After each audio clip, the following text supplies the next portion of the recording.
Hello friends, welcome to Devanshika diaries. ఇప్పుడు మీరు వినబోతుంది మన్నించే ఓ ప్రేమ స్టోరీలోని 89వ భాగం. వసుధార వెళ్ళిన పావు గంటకి రిషి చాలా కంగారుగా ఇంటికి వచ్చి వసు అని అరుస్తుంటే రెస్ట్ తీసుకుంటున్న వాళ్ళందరూ బయటికి వచ్చి ఏమైంది రిషి అని అడిగితే రిషి వాళ్ళతో మాట్లాడటం ఇష్టం లేక కళ్ళు నిలుపుకుంటూ వచ్చిన ప్రయూషని మీ వదిన ఎక్కడ ప్రయూ అని సీరియస్గా అడిగాడు.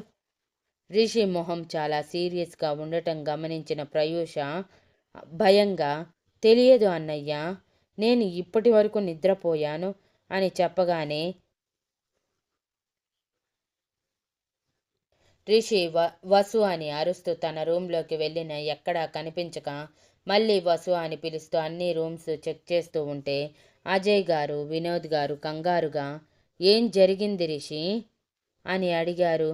కానీ వాళ్ళతో మాట్లాడటం ఇష్టం లేని రిషి వాళ్ళకి సమాధానం చెప్పకుండా గబగబా ఇల్లు మొత్తం వెతికి ఎక్కడా వసుధార కనిపించక బయటికి పరిగెత్తి సెక్యూరిటీ దగ్గర వసుధార కోసం అడిగితే సెక్యూరిటీ అప్పుడు వినయంగా, అవును సార్, మేడం ఇంతకుముందే బయటికి వెళ్ళారు అండ్ క్యాబ్ బుక్ చేసుకొని వెళ్ళారు అని చెప్పగానే రిషి చాలా సీరియస్గా, మేడం వెళ్తుంటే ఎవరికైనా ఇన్ఫామ్ చేయాలని తెలియదా, ఇంత నిర్లక్ష్యం ఏంటి మీది అని అరిచి సీసీటీవీ ఫుటేజ్ చూపించండి అని సెక్యూరిటీ రూమ్లోకి వెళ్ళి వసుధార వెళ్ళినప్పుడు సీసీటీవీ ఫుటేజ్తో పాటు తను హాల్లో ఉన్నప్పుడు సీసీటీవీ ఫుటేజ్ కూడా చూశాడు. ఇంతలో అందులో వాయిస్ లేకపోవటం వలన వసుధారికి ఫోన్ రావటం, తను చాలా భయంగా మాట్లాడటం, చివర్లో ఏడవటం, ఫోన్ కట్ చేశాక బయటికి పరిగెత్తడం, బయట క్యాబ్ ఎక్కడమే దాంట్లో ఎక్కి పరుగున వెళ్ళిపోవటం మొత్తం చూసిన రిషి తల పట్టుకొని ఇప్పుడు నిన్ను ఎక్కడని వెతకాలి వసు అని కన్నీళ్లతో అనుకుంటూ ఉంటాడు. అజయ్ గారు కంగారుగా, రిషి ఏం జరిగింది, వసుధార అంత కంగారుగా ఎక్కడికి వెళ్ళింది, మాతో కూడా చెప్పలేదు, ఏం జరిగిందో చెప్పు రిషి అని అడిగితే తప్పదు అన్నట్టు, నా కొడుకుని కనిపించటం లేదు, మావయ్య కూడా కనిపించటం లేదు, ఇల్లు సూపర్ మార్కెట్లో అడిగిన తెలిసిన ప్రతి చోట వెతికాను కానీ ఇంతసేపు ఎక్కడ కనిపించకపోవటంతో ఇంటికి వచ్చారేమోనని వసుకి ఫోన్ చేస్తే తను లిఫ్ట్ చేయలేదు, ఎందుకో భయం వేసి పరుగున వచ్చిన నాకు వసు కూడా కనిపించలేదు అని అంటూ టక్కున కళ్ళు తెరిచి, అవును, తను జీపీఎస్ ఎప్పుడు ఆన్ చేసి ఉంచుతుంది కదా, ఇప్పుడు కూడా ఫోన్ తీసుకువెళ్ళిందంటే జీపీఎస్ ఆన్లోనే ఉండుంటుంది అంటూ వెంటనే తన ఫోన్లో వసుధార లొకేషన్ ట్రేస్ చేయటానికి ట్రై చేశాడు. అది ట్రేస్ అవ్వటమే అమ్మయ్యా అనుకుంటూ వస్తున్న వసు అని అప్పుడే వచ్చిన జైని కూడా తీసుకొని కారులో బయలుదేరితే వెనకే అజయ్ గారు కూడా బయలుదేరారు, వినోద్ గారు బయలుదేరారు, వాళ్ళతో పాటు ప్రమీల గారు, మధుర గారు కూడా వస్తామని వెళ్ళారు.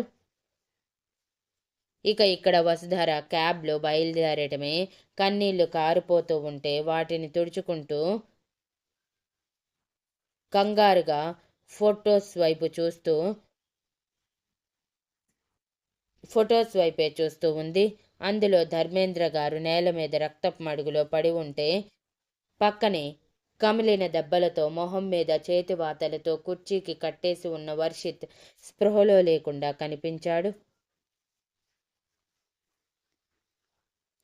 బాబు త్వరగా వెళ్ళు అంటూ వసుధార డ్రైవర్ని తొందరపెట్టి తను వెళ్ళాలనుకున్న లొకేషన్కి వెళ్ళి కిందకి దిగటమే మొహం చిట్లించి, డాడీ వర్షిత్ ఇక్కడ ఉన్నారా అనుకుంటూ అడ్రస్ వెతుక్కుంటూ వెళ్ళిన తనకి ఆ లో క్లాస్ ఏరియాలో చిన్న పూరి గుడిసె బయట ఒక మనిషి తన కోసమే వెయిట్ చేస్తూ ఉన్నాడు తన ఫోటో పట్టుకొని.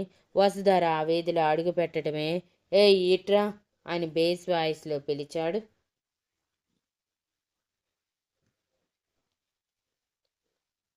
వసుధార టెన్షన్గా అతని వైపు చూస్తూ ఉంటే, వినిపించటం లేదా పిలుస్తుంది, నిన్నే, ఇట్రా, నీకు కావలసిన వాళ్ళని నేను చూపిస్తాను అని వసుధారని పిలిచి తనని పైనుంచి కింద వరకు వంకరగా చూస్తూ ఉంటే వసుధార విసుగ్గా ముందు పద అని అరిచింది.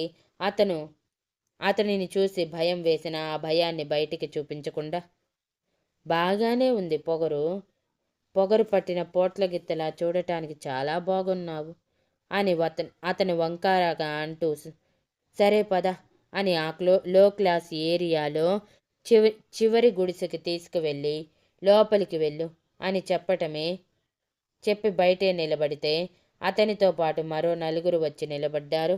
వాళ్ళని చూసి వసుధారికి మనసులో భయంగా ఉన్న ఆ భయాన్ని బయటికి చూపించకుండా లోపలికి వెళ్ళిన తనకి నేల మీద రక్తపు మడుగులో ఉన్న ధర్మేంద్ర గారు, కుర్చీలో స్పృహ లేకుండా ఉన్న వర్షిత్ కనిపించటమే కన్నా అంటూ ముందుగా కొడుకు దగ్గరికి వెళ్ళిపోయిన తనని మధ్యలోనే అడ్డగించిన మేఘన వసుధర చెంప మీద ఈడ్చిపెట్టి కొట్టింది. దెబ్బకి వసుధార చెంప నొప్పిగా అనిపించి తల తిప్పి అప్పుడు చూసింది మేఘనని.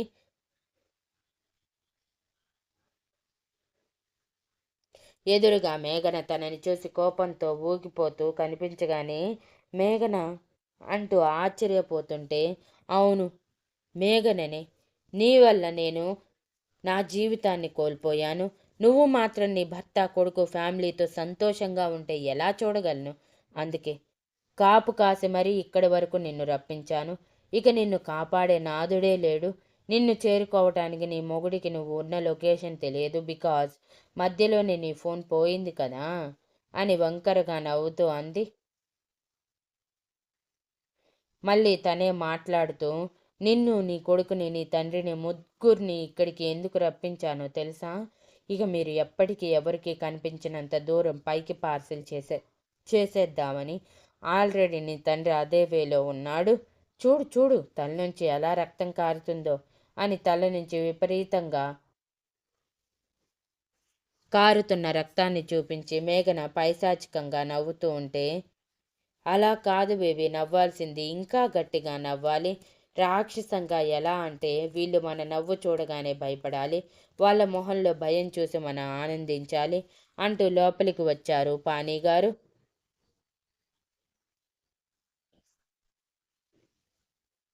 బాబాయ్ గారు అంటూ వసుధార ఆశ్చర్యపోతుంటే, ఎవడే నీకు బాబాయ్? నేనేమైనా నీ బాబు తమ్మిణ్ణా నువ్వు నన్ను బాబాయ్ అని పిలిస్తే అమ్మ కూతురా అంటూ నేను పలకటానికి?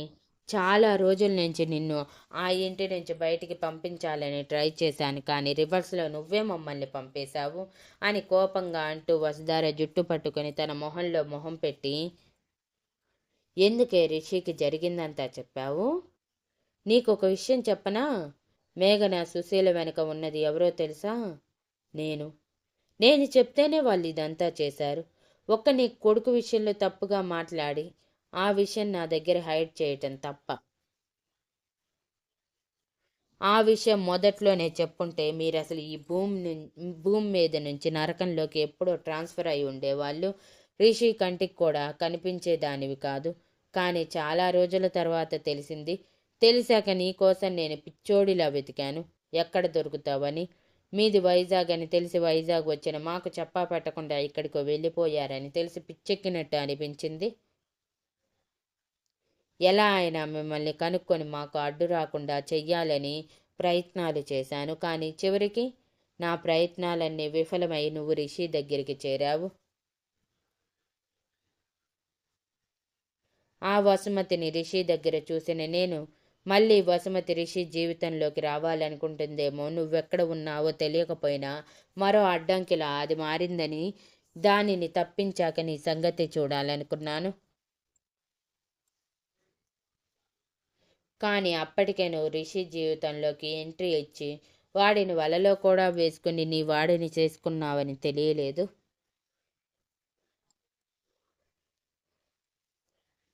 దానివల్లే ఈరోజు నువ్వు నీ కొడుకు భర్తతో ఈ ప్రపంచానికి మల్హోత్రా కోడలిగా పరిచయం అయ్యావు.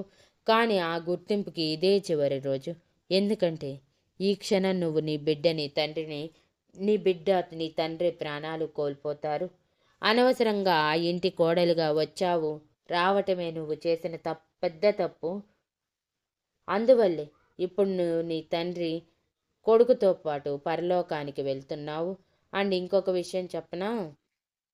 ఈ విషయం వింటే నువ్వు ఖచ్చితంగా షాక్ అవ్వటంతో పాటు భయం కూడా పుడుతుంది నీ ఒంట్లో అంటూ గట్టిగా నవ్వాడు.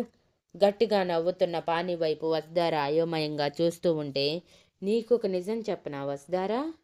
చెప్పకుండా ఉండలేకపోతున్నాను, విను. ఆ గాయత్రీదేవికి గుండెపోటు రావడానికి కారణం ఎవరో తెలుసా అని కళ్ళెగరేస్తూ అడిగారు పానీగారు. ఏంటి అంటూ వసుధార ఆశ్చర్యంగా కళ్ళు పెద్దవి చేసి చూస్తూ ఉండగానే పానీగారు ఆయన కోపం కసి అంతా తెలిసేలా వసుధారని మేఘన కొట్టిన చెంప మీద మరోసారి కొట్టి, నిజం మాట్లాడుతున్నాను. మమ్మల్ని అవమానించి బయటికి పంపించిన మీరు సంతోషంగా ఉంటుంటే చూస్తూ ఊరుకుంటాను అనుకున్నారా? నెవర్.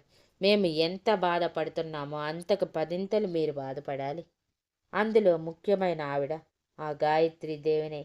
మాకు మాటిచ్చి మా కూతుర్ని ఆ ఇంటి కోడల్ని చేస్తానని చెప్పి చివరికి మాట తప్పి మమ్మల్ని ఆ ఇంట్లో నుంచి బయటికి పంపింది. అటువంటి ఆవిడ ఇక నాకు అవసరం లేదు అనిపించింది. అందుకే ఆవిడ గుండెపోటుతో చచ్చిపోయేలా నేనే చేశాను అని మరోసారి గట్టిగా నవ్వారు పానీగారు. మరోవైపు కారులో బయలుదేరిన రిషికి పదే పదే వసుమతి నుంచి ఫోన్ కాల్స్ వస్తున్నాయి, కానీ వాటిని పట్టించుకునే స్టేజ్లో రిషి లేడు. Thank you for listening and please like, share, comment and subscribe.